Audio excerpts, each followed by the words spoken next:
ខេលោកគ្រូឥឡូវខ្ញុំសូមបង្ហាញពីរបៀបនៃការរៀបសិស្សទៅតាមអក្ខរក្រមឬក៏តាមលំដាប់ដែលលោកគ្រូចង់បានណាអញ្ចឹងគឺលោកគ្រូឥឡូវសំដៅជាភាសាខ្មែរលោកគ្រូចូលទៅកន្លែងគ្រប់គ្រងទិន្នន័យសិស្សនេះគ្រប់គ្រងទិន្នន័យសិស្ស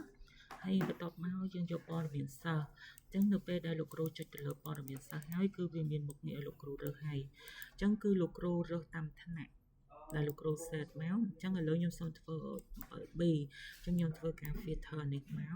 ហើយខ្ញុំចុចទៅលើពាក្យនាំចេញអញ្ចឹងយើងយកនាំចេញនេះមកអញ្ចឹងនៅពេលដែល download file ចេញមកហើយយើងបើក file ដែលយើងទាញចេញមកអញ្ចឹងនេះនៅពេលដែលបាន file ហើយយើងធ្វើការ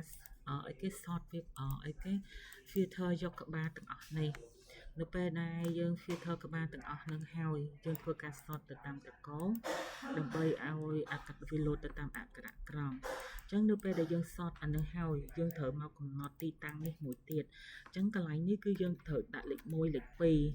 អញ្ចឹងលេខ1លេខ2អូខេអញ្ចឹងនៅពេលដែលយើង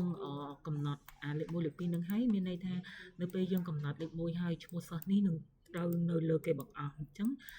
សិស្សនេះដូចយើងកំណត់លេខរៀងទី4អញ្ចឹងគឺនៅពេលដែលយើងបញ្ចូលឲ្យគឺគាត់នៅទីតាំងទី4តែម្ដងគ្រប់កន្លែងមិនថានៅក្នុងទីតាំងទិន្នន័យសិស្សទិន្នន័យបញ្ចូលបន្ទុកឬកន្លែងណាគឺគាត់នៅទីតាំងទី4តែម្ដងអញ្ចឹងនៅពេលដែលនេះហើយខ្ញុំសូមធ្វើការរក្សាទុកដើម្បីបញ្ចូលទៅវិញអញ្ចឹងដូចជានេះគឺថ្នាក់ទី 7B អូខេឥឡូវខ្ញុំសូមធ្វើការនេះហើយខ្ញុំសូមធ្វើការបញ្ចូលទៅវិញអញ្ចឹងនៅពេលការបញ្ចូលគឺយើងយកនាំចូលហើយយើងយកនាំចូលនេះហើយយើងចូលទៅកន្លែងជ្រើសរើសហើយទៅ file ដែលយើងបានរៀបចំមិញនេះ